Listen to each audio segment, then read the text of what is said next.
Hi there, just a short video on how I make my hands and arms bendable. I will keep this briefly because it's just a short video on showing you how I do it.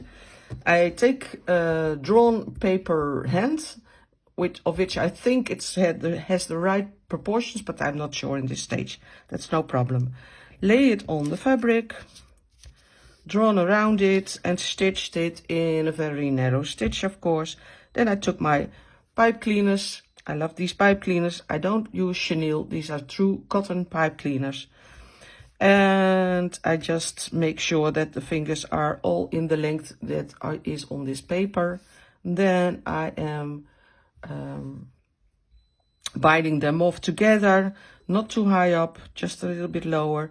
I'm going to take my sewn piece of fabric, I'm not going to turn it around in this stage, and I'm going to insert the fingers inside this little piece of fabric. Always a little bit fiddly, because I need to make sure that the fingers are going into the right finger, the pipe cleaners I mean. And I pull a little bit on it. Well, in real life I'm pulling more on it, etc, etc, but as said, this is just a short video. Then I'm going to check whether it all looks like I want to have it to look.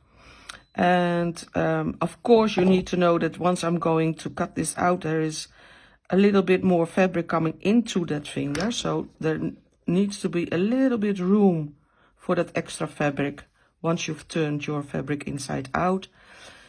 I think this is what I want, but next step is I'm going to check with my doll whether this is the right size, whether it is not too big.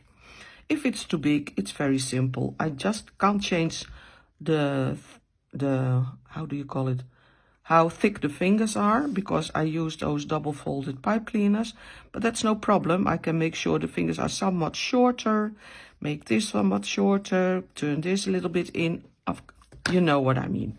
Okay, so once I'm truly satisfied, you can fill this up with a little bit more of wool, just until you have what you want, or you can pull them out and put some wool around it or felt it, whatever you like. Once you're really satisfied, then you can use your correct pattern, lay it on a piece of fabric and make the total arm with fingers, and then move on from there. I hope that this explains how I do it. Bye.